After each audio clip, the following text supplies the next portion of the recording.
शराब घोटाला मामले में आईएएस अधिकारी विनय चौबे को एसीबी कोर्ट से बड़ी राहत मिली है। कोर्ट ने उन्हें सशर्त जमानत दे दी है। कोर्ट ने विनय चौबे को इस शर्त पर जमानत दी कि वो बेल पर रहने के दौरान राज्य से बाहर जाएंगे तो कोर्ट को बताएंगे। साथ ही ट्रायल के दौरान वे अपना मोबाइल नंबर नहीं बदलेंगे। एसीबी कोर्ट ने 25-25 हजार रुपए के 2 निजी मुचलके भरने पर भी शर्त भी रखी है। दरअसल विनय चौबे की गिरफ्तारी के 90 दिन बाद भी एसीबी ने चार्जशीट दाखिल नहीं की थी। शराब घोटाला में विनय चौबे को 20 मई को गिरफ्तार किया गया था।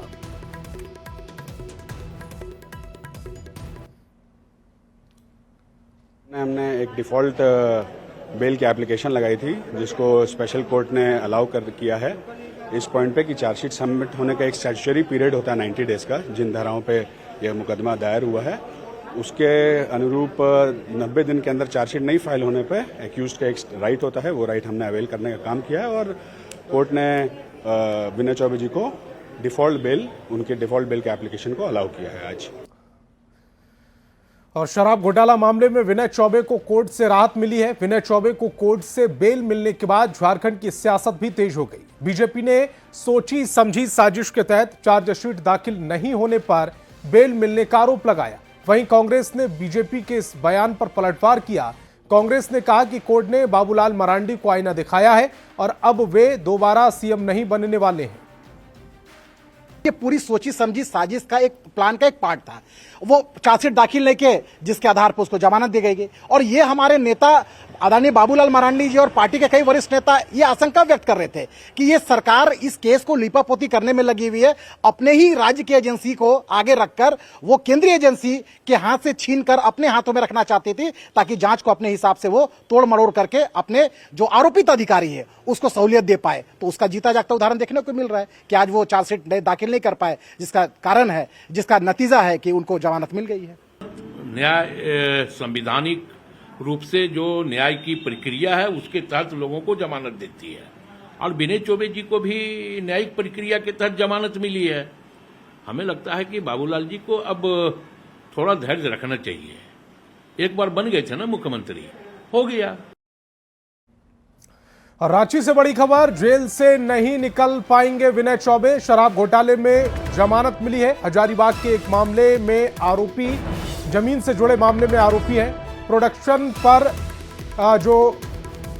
पर ले जाए गए विनय चौबे, अभी रिम्स में विनय चौबे का इलाज चल रहा है। बड़ी खबर रांची से।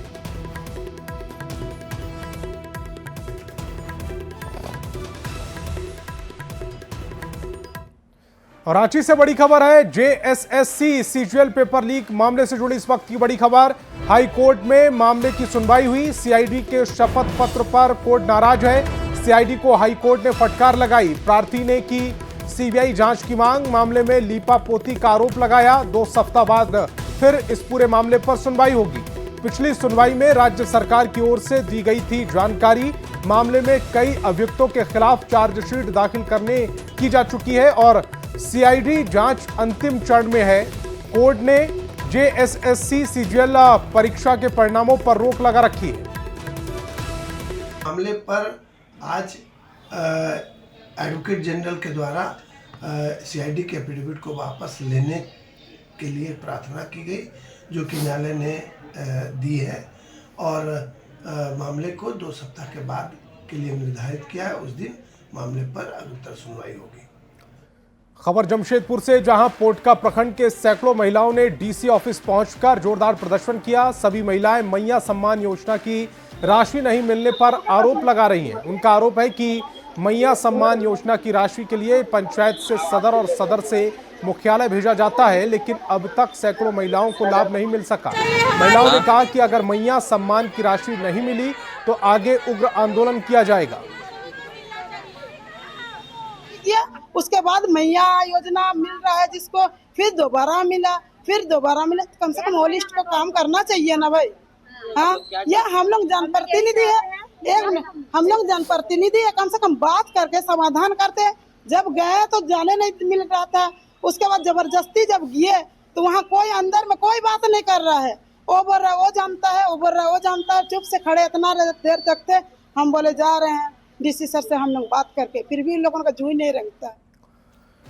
और बड़ी खबर गिरिडीह से, जहां परसन के पंदना टांड गांव में बंद पत्थर खदान से गिरने से एक शख्स की मौत हो गई। मृतक की पहचान बाल किशन मेहता के रूप में हुई है। पुलिस ने शव को अपने कब्जे में ले लिया और मामले की जांच शुरू कर दी है। बताया जा रहा है कि बाल किशन साइकिल से कहीं जा रहे थे, रुक रुक कर पत्थर खदान देखने लगे और इसी दौरान वो उसमें गिर गए। इस घटना के बाद परिवार वालों का रो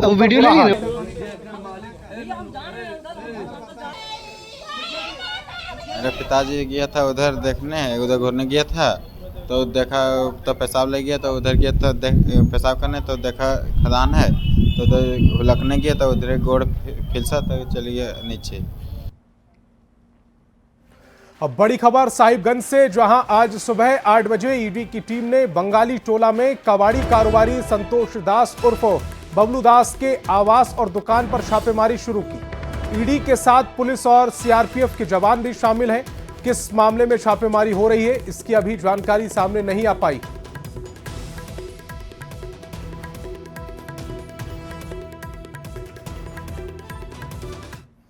और सूत्रों के हवाले से बड़ी खबर मिल रही है, सोमेश सोरेन को कैबिनेट में जगह मिल सकती है। दिवंगत रामदास सोरेन के बेटे हैं सोमेश सोरेन। रामदास सोरेन के निधन से एक सीट खाली हुई। 6 महीने के अंदर घाटशिला में चुनाव होगा।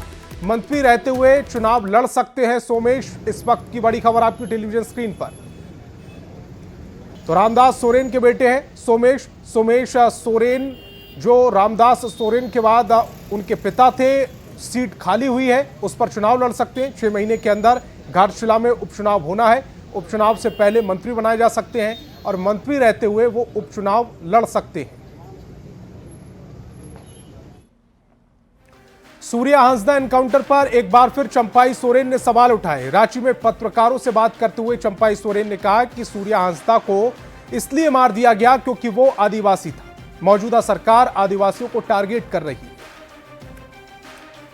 क्योंकि आदिवासी था इसीलिए मार दो उसको। केवल चुनाव लड़े हैं, वो एक समाज सेवा करते हैं। 350 से 400 विद्यार्थी को पढ़ाते हैं निःशुल्क, उसको इनकाउंटर कर दिया। उसका पहले रमेश्वर मुर्मू भोगनाडी का भी उसी तरह हत्या हो गया, कोई उसका जांच नहीं क्योंकि आदिवासी है। अब बोकारो जिला में रेपिस्ट को सम्मान मिल गया क्योंकि आदिवासी महिला थी। कितना हम व्याख्या करेंगे, क्या ये इसीलिए झारखंड अलग राज्य, इतना लंबा संघर्ष हम लोग किया।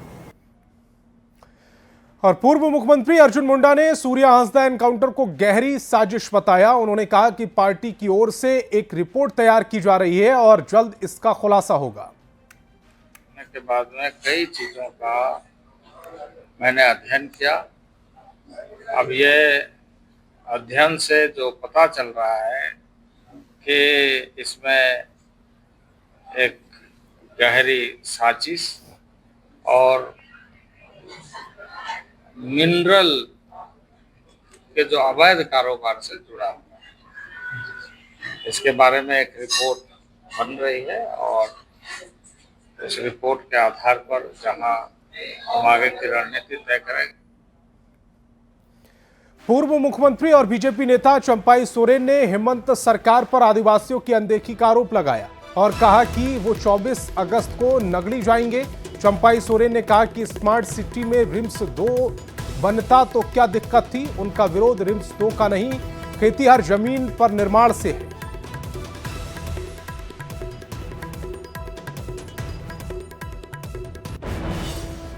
बना है नगरी के जनता का साथ क्या गुनाह किया है।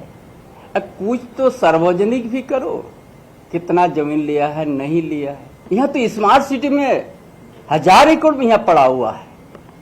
रांची जिला के अंतर्गत में विधायक आवास भी बना, मंत्री आवास भी बना, कितना प्राइवेट मेडिकल हॉस्पिटल, निजी हॉस्पिटल बनने से जा रहा है। वहाँ आपने किसी को 20 एकड़ 30 एकड़ जमीन अपने अलॉट कर दे रहा है, फिर भी जमीन बचा हुआ है।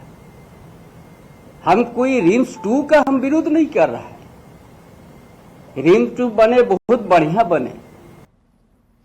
और चतरा से बड़ी खबर है, नशा तस्करों पर बड़ी कार्रवाई की गई। 2 तस्कर नशीले पदार्थ के साथ गिरफ्तार किए गए। छापेमारी में अफीम और ब्राउन शुगर जब्त हुआ है।